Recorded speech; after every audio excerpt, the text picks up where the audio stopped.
Hello, and welcome to Elder Scrolls Drunk History. You'll never guess how I got this idea. In this episode, we'll be covering the conflicts leading up to the Skyrim Civil War. Because in order to understand how we got in the back of a wagon at the start of the game, we need to understand why there is a need for a wagon in the first place. Listen to my accent. Why the wagon? Well, it goes all the way back to the Oblivion Crisis, believe it or not. The Oblivion Crisis is a global conflict where Mehru's Dagon, a giant red Machamp-looking motherfucker, tried to take over all of Tamriel with his hordes of Daedra via Oblivion Gates. Of course, the various peoples of Tamriel were not very fond of that idea, so it was an all-out war. The Oblivion Crisis only ended when Martin stepped in with the help of the hero of Kasnach, ate a special red rock-looking thing, and turned into a dragon avatar of Akatosh and beat Mehru's Dagon in a 1v1 cage match. And now you're probably wondering what the hell the Oblivion Crisis has to do with Skyrim after all these years. Well, I'm gonna tell you. Shut up! What seems to be the pattern whenever there's any kind of global conflict? Some kind of fascist party rises to power claiming to be the savior, and then that same fascist party starts a new global conflict. We had it with World War I, then the Nazis, and then World War II. They had it with the Oblivion Crisis, the Thalmor, and then the Great War.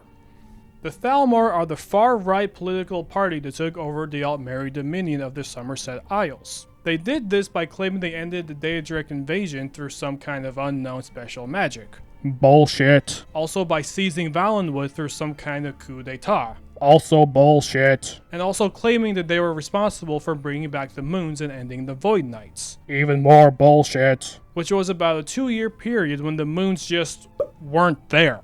It's all a very big mystery of why the moons went on vacation, but since the moons are so important to the Khajiits, the folks of Elsewhere were like, we're on your side now. I'm on your team! So after the Oblivion Crisis and while the Thalmor were rising to power, the rest of the world was in disarray. The Empire was struggling to seat a new emperor, the Empire lost territories like Black Marsh and Morrowind. It just wasn't looking good. And since the Thalmor's #1 goal in life is to establish Elven supremacy, those pricks decided to take advantage of the situation. So they sent an ambassador to the Emperor Titus Mede II and was like, look, we won't overthrow you too hard if you just disband the Blades, ban Talos worship, and give us Hammerfell. But the Emperor was like, no deal. No deal!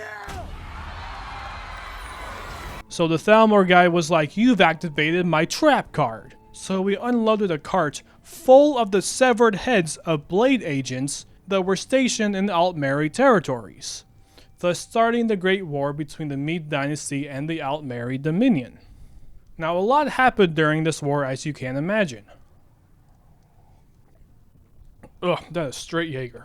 Some guy named Ulfric Stormcloak was captured and tortured, but eventually let go because the Thalmor thought Ulfric would be a good guy to eventually, stir the pot someday. The Imperial City was sacked by some guy named Lord Narafin, who was the major Boethia fanboy. Boethia is like the Daedric prince of being a prick to your friends. During the sack of the city, the Emperor was forced to retreat north to Skyrim, at the cost of an entire legion of soldiers. I don't know how many a legion is, so I don't know how bad this was, but it doesn't sound very good. While the Emperor was freezing his tits off up north, regathering his troops to take back the Imperial City, Lord Warfarin was doing this thing called the Culling, which was basically a mass sacrificial ritual that would open up yet again another gate to oblivion.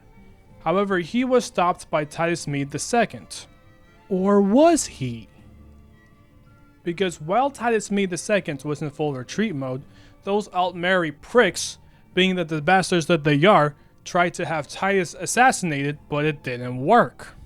But it did leave him injured. So the story goes that Titus gave his armor to some random guy who we refer to as the Forgotten Hero, because the Emperor understood that he's supposed to stand as a symbol of strength to his people as they ride into battle, but he couldn't do that himself, so he had some NPC do it for him.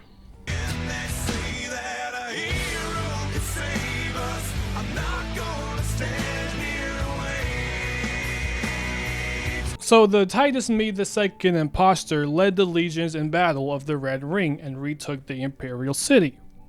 Oh god. After this, both sides of the war were pretty pooped out and they couldn't really go on. Titus turned on CNN and saw that all the polls projected that the Empire were absolutely cooked and was going to lose the war. So he conceded and signed the White Gold Concordat, the treaty that ended the war and gave the Dominion the three things that they wanted earlier. No more Blades, no more Talos, and bye-bye Hammerfell. But literally, no one liked this. Hammerfell straight up rejected the Concordat as a whole, so the Emperor had to renounce Hammerfell as an imperial province, so the fighting between the Dominion and Hammerfell continued for about 5 more years, before Hammerfell beat the shit out of the Dominion like a stepchild, and the Dominion agreed to the Second Treaty of Stros-Makai, so they withdrew from the region, leaving Hammerfell an independent nation. The other people that did not like the White Gold Concordance were the Nords of Skyrim, the guys to save the Emperor's life. See, we brought it back eventually. The banning of Talos was a huge deal to the Nords of Skyrim because Talos is like their guy. For I love you! He's the embodiment of what a warrior is supposed to be. The Thalmor only wanted him banned because they couldn't come to grips with the fact that some human was able to ascend to godhood and achieve total Tamriel dominance when only elves should be able to do that. They even commissioned anti-Talos propaganda, which also makes no sense because Talos was also the guy who, founded the original empire. It would be like if Trump made George Washington illegal. I gotta pee.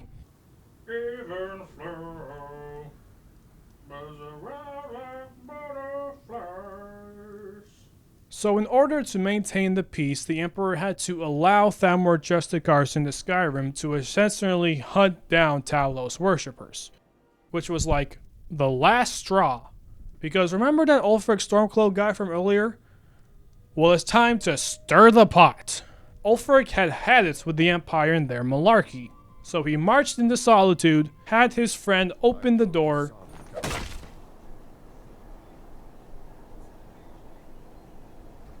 and shouted the High King Torrik to death. But really, he just stabbed him with the sword, but shouting makes for a way better story. Thus starting the Stormcloak Rebellion, and all of that is why you find yourself at the back of a wagon at the start of the game.